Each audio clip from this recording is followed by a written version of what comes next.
Assalamualaikum sahabat, pada video kali ini kita akan menjelajahi beberapa nasihat bijak dari Syekh Abdul Qadir Jailani. Nasihat pertama, pingsan ketika sholat. Sebuah kisah menarik mengemuka, ketika seorang pria mempertanyakan fenomena yang dialaminya, kepada Syekh Abdul Qadir Jailani. Saya biasa memperoleh warid sejak kecil. Kalau saya sholat 2 rakaat, saya terbanting dan pingsan. Bagaimana pendapat Syekh tentang hal itu? Pertanyaan ini membuka pintu ke pemahaman yang dalam, tentang pengalaman spiritual yang luar biasa. Dengan penuh bijak, Syekh Abdul Qadir memberikan jawaban yang mengungkapkan, bahwa peristiwa tersebut tidak perlu didiskusikan secara terperinci. Ia menjelaskan bahwa pandangan seorang hamba Allah, yang sungguh-sungguh menuju Tuhan yang Maha Benar, adalah hal yang luar biasa. Hati yang tulus, dalam perjalanan ruhaniyahnya, mengundang perhatian Allah, dan Syekh Abdul Qadir menjelaskan bahwa, saat hati ini dituju oleh pandangan penuh kebenaran, seorang hamba Allah berkata kepada kawan-kawannya, ambil ia bersamamu. Dalam kehidupan di dunia ini, Allah memiliki anugerah agung, yang akan dicurahkan kepada hambanya yang tulus. Pesan ini mengajak kita semua, untuk mengejar anugerah agung tersebut, menyadari bahwa apa yang terjadi pada seseorang, bukanlah indikasi dari tua atau mudanya hati seseorang, tetapi merupakan tanda bahwa pemilik hati, yaitu Allah Subhanahu wa Ta'ala, membawa hati itu menuju pintu kedekatan dengannya. Pingsan bukanlah akibat dari lemahnya fisik atau kuatnya batin, melainkan kulit hati yang lembut, dan hati yang telah melihat pintu hatinya itu sendiri. Wibawa kedekatan dengan Allah, menyelimuti hati dan membuatnya pingsan. Dalam narasi ini, terungkap bahwa menjaga hati dari noda-noda maksiat, memiliki dampak yang luar biasa. Hati yang bersih dan tulus, dapat mengalami pengalaman spiritual yang menakjubkan. Bahkan, sedikit amal yang dilakukan oleh hati di dunia batin, lebih bernilai 1000 kali lipat, daripada perbuatan amal lahiriah. Syekh Abdul Qadir menekankan, bahwa selama seseorang tetap menjalankan kewajiban, kepada Allah dan mengikuti sunnah Rasulullah Shallallahu Alaihi Wasallam, maka pengalaman spiritual seperti pingsan saat sholat, adalah bagian dari perjalanan yang sah, dalam mencari kebenaran. Dalam esensi cerita ini, kita diajak untuk melihat melampaui tindakan lahiriah, dan memahami bahwa hati yang meresapi kebenaran, dapat mengalami peristiwa luar biasa. Pingsan bukanlah akhir dari perjalanan spiritual, melainkan pintu menuju kedekatan, yang lebih dalam dengan Sang Pencipta. Dengan memahami dan merangkul pengalaman spiritual ini, seseorang dapat memperdalam hubungan dengan Allah, untuk mencapai pemahaman yang lebih dalam tentang kebenaran, dan meraih anugerah agung, yang telah Allah janjikan kepada hambanya yang tulus. Nasihat kedua, minta didoakan Syekh. Dalam suatu momen ruhani yang memancarkan ketenangan, seorang murid dengan penuh kerendahan hati, mendekati Syekh Abdul Qadir. Dengan suara lembut, ia memohon, doakan aku, wahai Syekh. Permohonan ini terdengar dalam dikeremangan ruangan, seperti getaran halus yang mencari restu, dari dimensi yang lebih tinggi. Dengan kebijaksanaan yang melekat pada setiap kata, Syekh Abdul Qadir mulai merentangkan doa, mengaitkan benang kehidupan muridnya, dengan Yang Maha Kuasa. Ya Allah, cukupkan dia dengan rezeki dari MU, sehingga tidak membutuhkan rezeki dari manusia. Ya Allah, cukupkan dia dengan zikir kepadamu, sehingga dia tidak sempat memohon kepadamu, karena sangat sibuk berzikir. Suara doa itu meluncur lembut, seolah menggema di seluruh ruang, dengan aroma keberkahan. Ruangan pun dipenuh dengan kehadiran spiritual, seperti aliran energi positif, yang melibas ketenangan. Kemudian, setelah doa selesai, dalam kedamaian yang tercipta, Syekh Abdul Qadir berkata dengan kebijaksanaannya, bila seorang hamba tidak lagi membutuhkan manusia, ia akan kokoh melangkahkan kakinya, untuk masuk ke pintu Allah yang Maha Hak. Kata-kata ini menjadi undangan, untuk merenung pada kedalaman diri. Syekh Abdul Qadir melanjutkan, kemudian Allah mencukupkannya dengan dekat kepadanya. Apabila Allah telah mencukupkan dengan dekat kepadanya, ia akan sibuk mengingat dan bersyukur kepadanya, sehingga tak sempat untuk meminta kepadanya.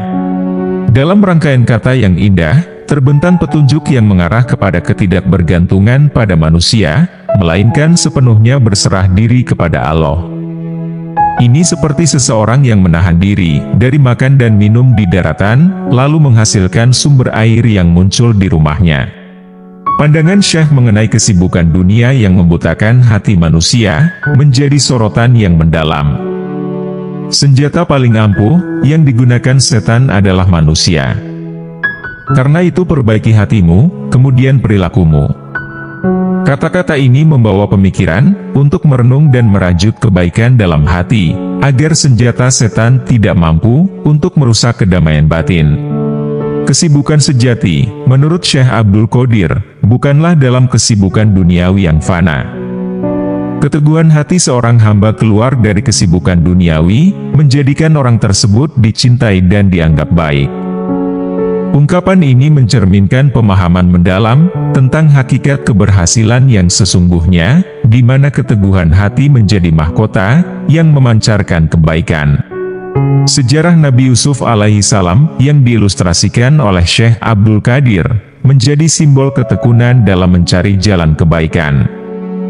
Meski dihadapkan pada cobaan dan ujian, Nabi Yusuf tidak pernah melupakan tujuannya yang murni, yaitu mencari sang ayah, Nabi Yakub alaihi salam. Ia menemukan kekuatan dalam keteguhan hati, dan bukan dalam kesengsaraan duniawi yang menimpanya. Maka, merenungi pada kata-kata bijak Syekh Abdul Qadir ini, mengajak kita untuk membuka mata hati. Menatap dalam-dalam, memperbaiki hati, dan menemukan keberkahan dalam keteguhan hati. Di sana, terbentang jalan menuju pintu Allah yang Maha Hak, di mana doa-doa yang tulus diterima, dan kesibukan sejati adalah dalam mencari ridhonya. Dalam perjalanan spiritual ini, setiap langkah adalah pesan kebijaksanaan, yang mengantarkan kita pada keberkahan hidup yang sejati. Nasihat ketiga. Bertambah rajin. Setelah dinasihati dengan keras, menemukan makna dalam kerasnya, nasihat Syekh Abdul Qadir Jailani. Suatu ketika, di tengah heningnya majelis ilmu, Syekh Abdul Qadir menyuarakan kata-kata tegas, yang terdengar hingga ke lubuk hati seorang murid, yang hanya datang mengunjunginya setahun sekali. Dalam nada yang mencerminkan ketegasan dan kecintaan, Syekh berkata, "Jangan datang kepadaku hanya setahun sekali, atau sebulan sekali, atau seminggu sekali, lalu pulang tanpa mendapatkan sedikit pun ilmu dariku, meski sebesar biji sawi." Amanat yang disampaikan Syekh menggambarkan kepedulian mendalam terhadap perkembangan spiritual muridnya. Beliau tidak hanya memberikan pelajaran ilmu, tetapi juga menekankan pentingnya amal dan dedikasi yang ikhlas. Amalkan ajaranku dengan ikhlas, tanpa mengharapkan imbalan apapun dari makhluk, besok di akhirat engkau akan memperoleh ribuan kali lipat dari yang dapat diberikan makhluk. Syekh Abdul Qadir dengan tegas mengajak muridnya untuk melibatkan diri secara aktif dalam mempraktikkan ajaran yang diterima, bukan sekadar menjadi pendengar pasif. Aku menanggung beban-bebanmu, sementara engkau khawatir, aku akan menugaskanmu menanggung bebanku. Padahal Allah cukup bagiku dalam menanggung semua bebanku. Melalui kata-kata yang menggema, Syekh Abdul Qadir menjelaskan betapa pentingnya kehadiran dan dedikasi penuh bagi mereka yang mencari ilmu. Bepergianlah bersamaku 1000 tahun untuk mendengarkan satu kalimat saja dariku. Bagaimana mungkin aku bisa melangkah bersamamu, sementara engkau seringkali tidak hadir di sisiku? Namun, kekerasan dalam kata-kata Syekh bukanlah tanpa tujuan. Dalam sorot matanya yang penuh cinta, beliau mengekspos keterbatasan dan kecenderungan malas pada muridnya. Engkau ini malas, sedikit dungu, dan bodoh. Engkau punya keyakinan bahwa engkau telah diberi sesuatu. Betapa dunia telah menggemukkan orang sepertimu, lalu menelanmu. Dalam analisis mendalamnya, Syekh Abdul Qodir mengarahkan pandangan muridnya pada bahaya kesombongan dan gemerlap duniawi. Dunia telah menggemukkanmu dengan kedudukan dan harta berlimpah, tetapi ia lantas menelanmu. Bila kami melihat harta di dunia, kami tidak berlomba mengambilnya. Ingatlah, kepada Allah semua urusan akan kembali. Semua yang kita peroleh berasal dari Allah Subhanahu wa Ta'ala. Setelah murid tersebut meninggalkan majelis dengan hati yang tergetar, beberapa murid yang lain mengekspresikan kekhawatiran atas kerasnya nasihat Syekh Abdul Qodir. Namun, sang guru memberikan pandangan yang mendalam, bila ia amalkan apa yang kukatakan, ia akan kembali lagi ke sini. Bukti nyata kebijakan Syekh Abdul Qodir segera terwujud. Sang murid, sejak saat itu, hadir di majelis Syekh Abdul Qodir, tidak hanya pada saat pengajian, melainkan juga di luar waktu itu. Duduk di hadapannya dengan penuh ajrih dan rendah hati, membuktikan bahwa kerasnya nasihat telah menjadi pendorong bagi perubahan yang positif. Kisah ini mengajarkan bahwa terkadang, kebijaksanaan dalam nasihat bisa saja terbentuk dalam kekerasan kata-kata. Syekh Abdul Qodir, dengan penuh kasih, memberikan pengarahan yang mendalam untuk membentuk karakter dan kesadaran spiritual muridnya.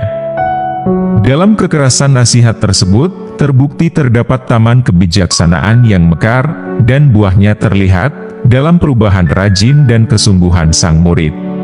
Semoga cerita ini memberikan inspirasi untuk mendengarkan dan merenungi nasihat dengan hati terbuka, meskipun terkadang ia terasa keras. Sebab, di balik kekerasan kata-kata, bisa jadi tersembunyi hikmah dan cinta yang mendalam, untuk membimbing menuju kebenaran dan kesempurnaan hidup. Kesimpulannya, kisah ini membawa kita pada pemahaman mendalam, tentang bagaimana teguran yang tegas, dapat menjadi katalisator perubahan positif, dalam kehidupan spiritual seseorang. Syekh Abdul Qodir, dengan kebijaksanaan dan wawasan yang mendalam, menciptakan panggung pembelajaran yang mendidik, kendati kadang-kadang keras. Dalam perjalanan sang murid, menuju kehadiran yang lebih aktif dan penuh dedikasi, Syekh Abdul Qodir memberikan gambaran, tentang bagaimana kehidupan dunia hanya sementara, dan semua urusan akan kembali kepada Allah. Melalui penggambaran ini, sang guru berupaya membuka mata muridnya, terhadap realitas bahwa dunia hanya memberikan gemerlap sesaat, sedangkan nilai sejati terletak pada pengabdian kepada Sang Pencipta. Dalam kerasnya nasihat, Syekh Abdul Qodir tidak hanya menyoroti keterbatasan muridnya, tetapi juga mengajaknya untuk melihat ke dalam diri, dan merenungkan makna sejati kehidupan. Dengan menjelaskan bahaya kesombongan, dan kecenderungan pada sifat malas, beliau tidak sekadar memberikan teguran, tetapi juga menumbuhkan kesadaran diri yang mendalam. Perubahan yang terjadi pada sang murid, menjadi bukti nyata bahwa, kata-kata tegas dan penuh cinta Syekh Abdul Qodir, bukanlah hukuman, melainkan panggilan untuk bangkit dan menjadi lebih baik. Kehadirannya yang rajin dan rendah hati di majelis Syekh Abdul Qodir setelahnya, menggambarkan perjalanan kesadaran, dan transformasi yang bersifat berkelanjutan. Dalam kerendahan hati, Syekh Abdul Qodir tidak hanya menjadi guru yang memberikan pelajaran, tetapi juga mentor yang berjalan bersama muridnya dalam perjalanan rohaniah. Dia memahami bahwa setiap nasihat dan teguran adalah bagian dari upaya membimbing menuju kesempurnaan, dan dalam kasus ini, kehadiran penuh dedikasi sang murid menjadi bukti keberhasilan pendekatan tersebut. Kisah ini, selain menjadi refleksi tentang pentingnya penerimaan nasihat, juga menggugah untuk menelusuri makna mendalam dalam setiap teguran yang mungkin terasa keras. Terkadang, di balik kata-kata yang tampak kasar, tersimpan permata hikmah yang mampu merubah arah hidup dan membawa keberkahan. Sebagai pelajaran berharga, kisah tentang murid yang bertambah rajin setelah dinasihati dengan keras oleh Syekh Abdul Qodir, mengajarkan kita bahwa setiap ujian dan teguran adalah bagian dari perjalanan spiritual. Kita diminta untuk tidak hanya mendengar, tetapi juga meresapi, merenungi, dan bertindak. Dalam kebijaksanaan dan cinta sang guru, terbentang jalan menuju keberkahan yang lebih dalam, dan kisah ini menjadi jejak yang mencerahkan bagi mereka yang membacanya. Demikianlah sahabat, beberapa nasihat bijak dari Syekh Abdul Qodir Jailani, semoga memberikan hikmah pada kita semua. Terima kasih telah menyimak video ini sampai akhir. Jangan lupa untuk subscribe dan share video ini. Wassalam.